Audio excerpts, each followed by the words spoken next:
Yo, what's up YouTube? It's your boy Damontae bringing you a banger. Don't forget to go follow on my Twitch, please. Here you will never miss out on daily payday content.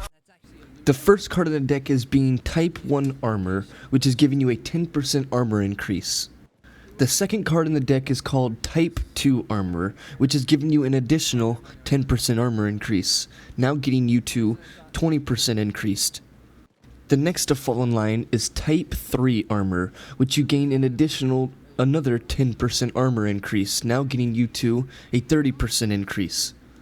Next that is followed by Reinforced Armor, which is giving you a 10% armory recovery rate, and when your armor breaks, you're immune to health damage for 2 seconds, and this has a cooldown for 15. And then the last card being Liquid Armor, which you gain in another additional 5% armor. You reduce the armor recovery time for you and your team by another 10%, which that now gives you a 35% armor increase to your base value of 221, now getting to 280 armor. The Armorer DMR build, and here at the beginning I'm going to show you how it is easily able to zerk inside the Armorer build. You normally need something like a light unit, a first responder, a shield, a minigun, a captain shield, a cloaker, a medic. There's multiple options, but this is how you do it. Now, to get into the build, the DMR that you're using really doesn't matter here since it's not a concealment build. Really, you're just getting the DMR for the damage shield is what we're going for. The accuracy that is used in the DMR is going to help you for distance shooting. Since keeping distance will affect the cops from targeting you, the farther you are away, the harder you are to get targeted. You have one-shot kill ability on the DMR weapon if you choose to zerk yourself at the start of a heist. Doing this will be part of your survival, since you'll be able to kill the cops faster than they can shoot at you, and that's if you don't miss your shots. The secondary SMG I choose is the 9mm blaster. I choose this for ammo economy, and it's to refill my primary DMR weapon, mostly. The SMG has a lot of options to choose from, meaning you can choose either the 9mm blaster, or you have 100 other options to choose from. We just went for something that has high fire rate, low damage tier, because when we have Zerk, we'll be able to kill common enemies and even specials with this damage type. And it's also sometimes the best to pull out this SMG to bust a faceplate off a dozer, and then pull the DMR and shoot him with the DMR.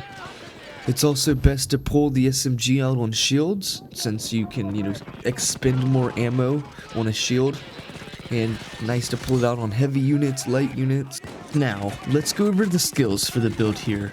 We do grab ourselves Stable Shot so we have more stability when using the DMR. We grab ourselves Rifleman. We do a lot of aiming down the sights in this build, so this does come in handy. We grab ourselves ICTB playing the Armorer, while also grabbing ourselves Shock and Awe and Bullseye. We grab ourselves Underdog Ace for that possible 3-shot armor.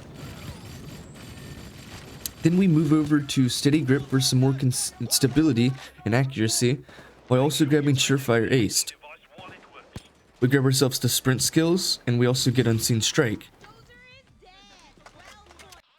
Then we grab ourselves Frenzy Aced, while also getting ourselves Berserker and Pumping Iron for the dozers. The DMR I chose was the CAR 4. Obviously, as I mentioned, you can choose other things like the AMR 16, the M308. There's plenty of other options to go to. I grabbed the DMR barrel, pairing it with the bigger the better suppressor. And then I grabbed myself the accuracy increase. I grabbed myself the Emo foregrip, which is giving me an accuracy, stability, and damage increase. As for the gadget, I used the LED combo for stability.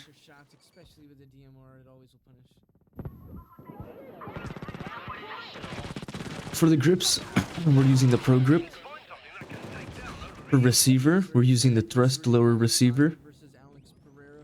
We bring in the Speed Pull Mag. Obviously, you have multiple options to choose from here.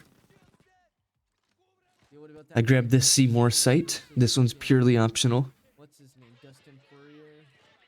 As for the stock, I go for the 2-piece stock, which is giving me accuracy and stability increases. For For the upper receiver, I'm using the LW, which has given me an accuracy and stability increase. And as for the secondary weapon, as I've mentioned earlier as well, you can choose pretty much any of the secondary SMGs. I personally just went for the 9mm blaster. We go for the Ghetto Blaster, which is giving us accuracy, damage, and stability increases. For the barrel extension, we're using the bigger the better for the accuracy stability increase. For the boost, we're using an accuracy.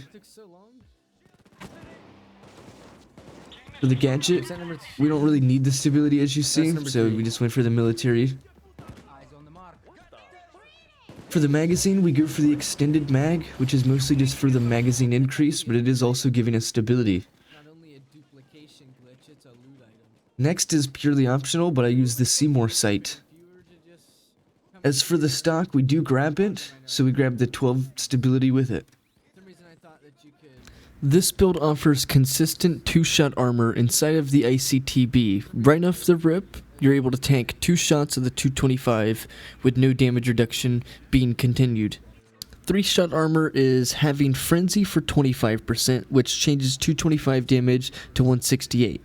Now if you add another 10% to the 225, it will take off 22.5, which leaves us with 46.25 damage. So if you have 280 armor and you get hit by 146.25, you're left with 133.75 armor. So if you were to hit a bullseye aced, which offers you 25 armor regen, 133 plus 25 equals 158. That 158 minus another 146 will leave you with 12 armor, which will mean that you'll have 3-shot armor with just Frenzy and Bullseye Aced, and having something like Underdog or First Aid Kits for 10% damage reduction. The next method is Crew Chief, offering you more armor, more damage reduction, and this will easily make 3-shot armor without the needing of Bullseye Trigger. Next method would be Maniac with 24 absorption offered to you while you have Frenzy aced. That'll change the 225 damage to 168, and then if you remove another 24, that makes it 144. So the same situation to where you have 280 armor, you remove the 144, you have 136. If you hit a bullseye aced for 25 armor, that gives you 161 armor, which the end result to that is 3-shot armor, because if you get hit by another 144, it will equal 17 armor left. The last method is getting tag team's absorption for 20 points of nearly the same thing as the Maniac. So you take the 280 armor minus the 168, and then you still add that 20 absorption points, which will change it to 148. So 280 minus 148 will equal 132. And then the same thing, if you have 132 armor and you hit a bullseye ace for 25 armor, that changes you to 157 armor.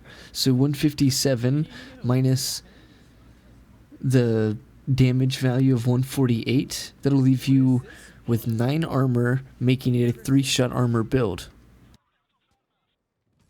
Damage reduction is near equal to getting the absorption values from Maniac and Tag Team alone. So do people really think that damage reduction of 10% is not worth grabbing? Because now that I've pointed out these things, and the same instances with the absorption values being similar to the 10% damage reduction value, that doesn't mean that it's not worth. I'd say no, because as we see now inside of the armorer, it can offer you 3-shot armor value if you can pair certain things together. And if you were to pair together things like Crew Chief, Tag Team, Maniac, and the armorer, they will all be buffing each other at the same time. 2 seconds invincibility inside this build with 2-shot armor normal in most of your setups. This will allow the ability to attack aggressively and defend as one of the best decks to hold angles. Lastly, the Zerk that you get yourself into in this build is for 1-shot kill ability, and it's mostly for certain damage types. If you choose to Zerk yourself at the start of Heist, doing this will be part of your survival.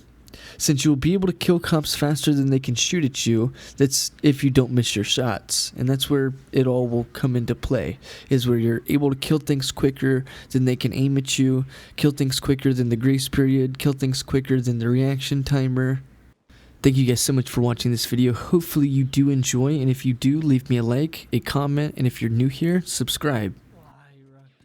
If you guys are interested inside the weekly build videos, you come over here to my YouTube and you go into the second section here. It will have a full playlist with all the build videos for the weekly builds.